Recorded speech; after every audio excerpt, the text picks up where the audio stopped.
დასავლელი პარტნიორების კრიტიკას და ბოლოდროინდელ განცხადებებს კიდევ ერთხელ ეხმაურებიან პრემიერ-მინისტრი და პარლამენტის თავმჯდომარე.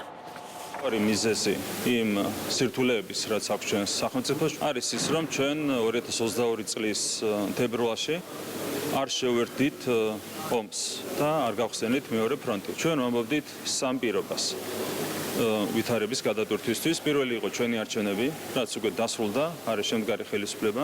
მეორე იყო ამერიკის არჩევნები და ესეც თითქმის დასრულების პროცესია, 20 იანვარს შედგება ინაუგურაცია, როგორც მოგეხსენებათ, ანუ ახალი რეალობა იქნება სამკვირაში აქედან და მესამე პირობა იყო უკრაინაში ომის დასრულება. შემდეგ ჩვენ დარწმუნებული ვართ, რომ ვითარება ჩვენი ქვეყნისთვის შემსუბუქდება, მათ შორის დღესასრიგიდან მოიხსნება მოთხოვნა მეორე ფრონტის გახსნასთან დაკავშირებით, როცა აღარ იქნება პირველი ფრონტი, აღარ იქნება არც მეორე ფრონტის მოთხოვნა. როდესაც არანაირი პერსპექტივაც კი არ ჩანდა ევროკავშირში წევრობისა, ჩვენ 2014 წლიდან მას შემდეგაც ხელი მოვაწვეთ ასოციაციების შეთანხმებას, მოწინავე ქვეყანა ვართ ასოციაციების შეთანხმების შესრულებისა და ქვეყნის დაახლოებისა ევროპულ სამართლებრივ თუ ინსტიტუციურ სივრცეში. ასე რომ საქართველოს თავის გზას ევროპისკენ აგრძელებს, სამწუხაროდ ხშირად ვხედავთ ჩვენ რომ არის ამ ნაბიჯების დაუფასებლობა ზოგიერთი ევროპული პოლიტიკური ჯგუფების მხრიდან. 2030 წელს ჩვენ ვიქნებით